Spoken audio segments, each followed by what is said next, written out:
Hello students, how are you? Okay. In previous chapter, we learned that in a democracy, the rulers are not free to do whatever they wish to do.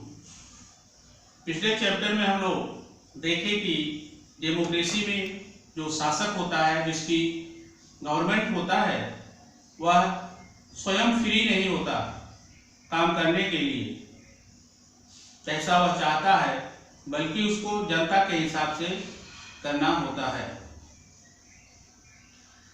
There are certain basic rules that both the government and the citizen have to follow. एक democratic country में तमाम rule होते हैं जिसको government को और वहाँ के नागरिकों को मानना पड़ता है। Now we start the second chapter, constitutional design. Revision of video 1 and video 2. Topic: meaning of constitution and important terms. Now start. The constitution is considered to be the supreme law of the country, which determines the rights of the citizen, the power of different organs of the government. Different organs. Have you know the different organs of the government in previous class? The different organs of the government are legislature, executive, and judiciary. Legislature responsible for making law, amending law, correcting law. Executives are responsible to the enforcement of law, and judiciary is responsible to settle the disputes in different people and government, state government and central government, or state government to other state government.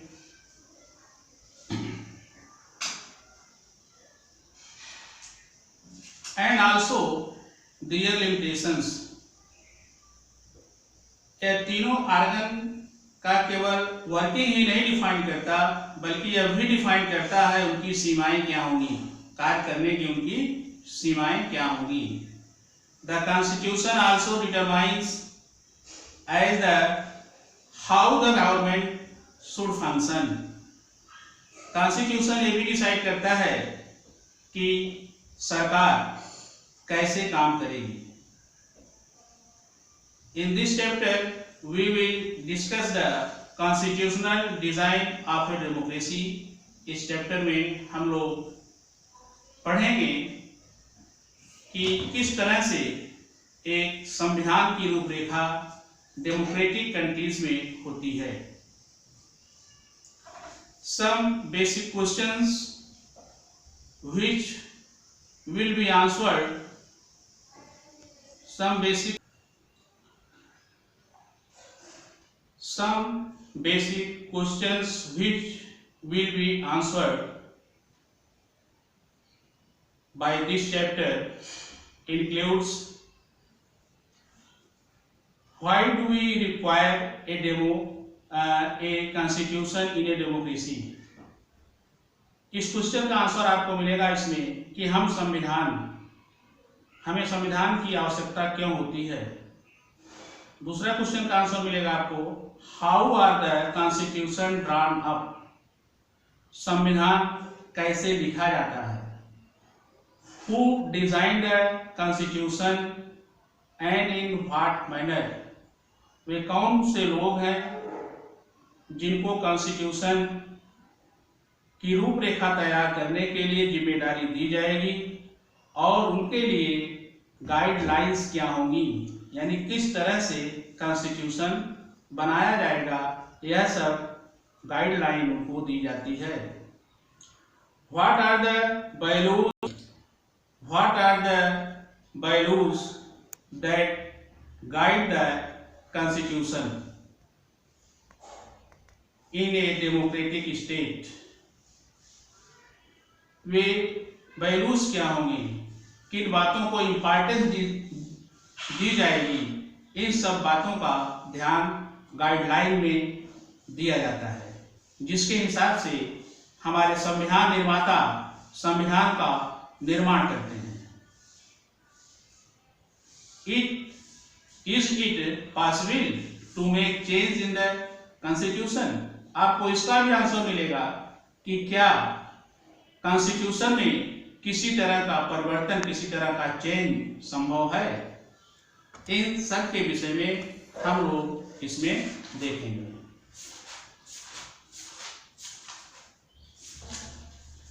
In this chapter we also study about different terms which I explain to you again. Preamble. Yes.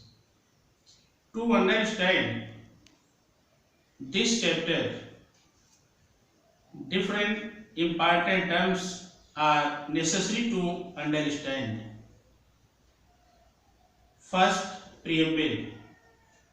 Preamble means होता है प्रस्तावना, introduction. It signifies the value and philosophy of the constitution. As a constitution always starts with preamble. It serves the purpose of an introduction to the constitution that explains its aim and objective. Preamble जो होता है उसको हम प्रस्तावना कहते हैं हिंदी में। इसमें जो है संविधान किन किन सिद्धांतों के आधार पर बनाया गया है, इन सब का उल्लेख होता है। और कोई भी संविधान हमेशा, कोई भी कॉन्स्टिट्यूशन हमेशा प्रियम्बल से ही स्टार्ट होता है। और यह जो इंट्रोडक्शन होता है कॉन्स्टिट्यूशन का, यह कॉन्स्टिट्यूशन का ऑब्जेक्टिव्स एंड एम्स को डिस्क्राइब करता है, एक्सप्लेन करता है। यानी संविधान बनाने का क्या उद्देश्य है, प्रस्तावना को पढ़ने से, प्रियम्बल को पढ़ने से पता चल जाता है। Constitution, it has been taught you in the meaning. It is a fundamental legal document that provides a blueprint for the working of government of a country.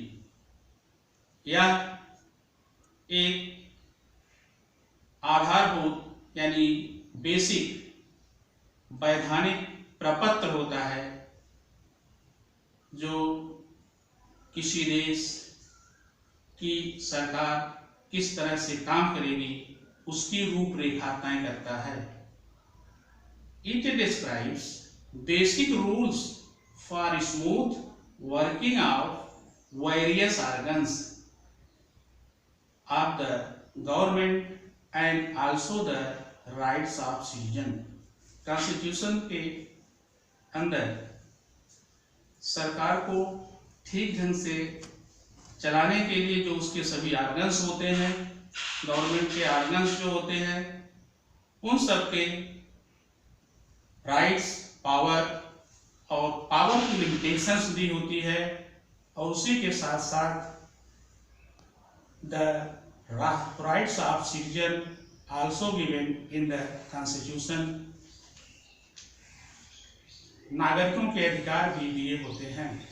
Drafting committee means The collection of people, those are responsible to write a legal document, that is known as drafting committee. A committee set up to draft the constitution at the time of formation of constitution. That committee was headed by Dr. B.R. Ambedkar. He was serving as chairman of the drafting committee. Next, republic, a country where head of the state is elected and not hereditary. Republic का मतलब होता है गणतंत्र, एक ऐसा देश जहां पर वंश परंपरा के अनुसार, राजशाही के अनुसार कंट्री का हेड हेरिडिटरी नहीं होता, बल्कि वहां पर जो कंट्री का हेड होता है वह वहां के सिटीजन्स के द्वारा इलेक्ट किया जाता है. इट मे बी डायरेक्टली और इनडायरेक्टली. अमेंडमेंट मीन्स संशोधन या सुधार. This is a term used to modify और alter some provisions including the provisions of constitution. This is a term used to modify or alter some provisions. संविधान में जो भी provisions होते हैं, जो भी प्रावधान होते हैं, उसमें आवश्यकता अनुसार सुधार करना या उसको बदल देना या उसमें कुछ जोड़ देना, यह सब अमेंडमेंट के अंतर्गत आता है. The procedure for amending various provisions of constitution has been given in article 368 of the constitution. वह कौन कौन सी प्रक्रियाएं होंगी जिसके माध्यम से संविधान में संशोधन किया जा सकता है, इन सब का उल्लेख कॉन्स्टिट्यूशन की आर्टिकल, संविधान की धारा 368 मीन्स कॉन्स्टिट्यूशन की आर्टिकल 368 में यह सब डिटेल दिया हुआ है कि किस तरह से गवर्नमेंट अमेंड कर सकती है. Next, secularism. सेकुलर मीन्स होता है धर्मनिरपेक्षता. It means a country where there all the people have freedom to practice any religion of one's choice. एक ऐसा देश जहां पर सभी नागरिकों को यह अधिकार है कि वह अपने धर्मों का पालन अपनी इच्छा अनुसार कर सकते हैं, कोई उनके ऊपर दबाव नहीं होता. इसी को हम धर्म निरपेक्ष कहते हैं. The state does not have any religion of its own. It means there is no declaration of any state religion by the constitution. All and every religion treated as equal and same status. Rather, it protects citizens' right to preach, practice and profess any religion.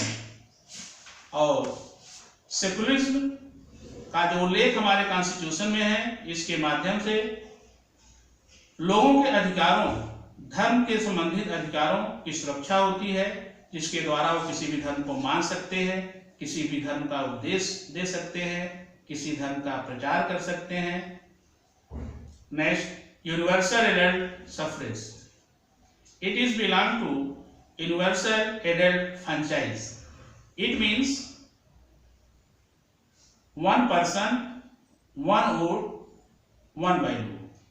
It refers to the right to vote for all the citizens of the country without any discrimination on the basis of caste, color or creed. It based on the principle of one person, one vote. Universal adult suffrage means universal adult franchise. इसके द्वारा सभी नागरिकों को समान अधिकार मिलता है जिनकी उम्र 18 ईयर्स या इससे ज्यादा है। उनको वोट देने का अधिकार है और उनके एक वोट की वैल्यू 1 होती है। किसी भी तरह का भेदभाव धर्म, जाति, रंग, शिक्षा या अन्य किसी तरह से भेदभाव नहीं किया जाता है। All are equal in the constitution, in the eye of constitution. Treason, the offence of attempting to overthrow the government of the state to which the offender owes allegiance। Treason means होता है तख्ता पलट करना।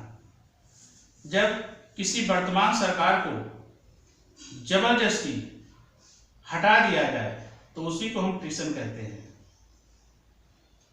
Democracy, इसको तो आप लोग पढ़ ही चुके हो। It is refers to a form of government in which people elect their representatives to rule over them. The government works for the welfare of the people and can be changed by them in case it fails to satisfy their aspiration। Next, apartheid, it is a system of racial discrimination। रंग भेद, रंग के आधार पर discrimination करना या भेदभाव करना।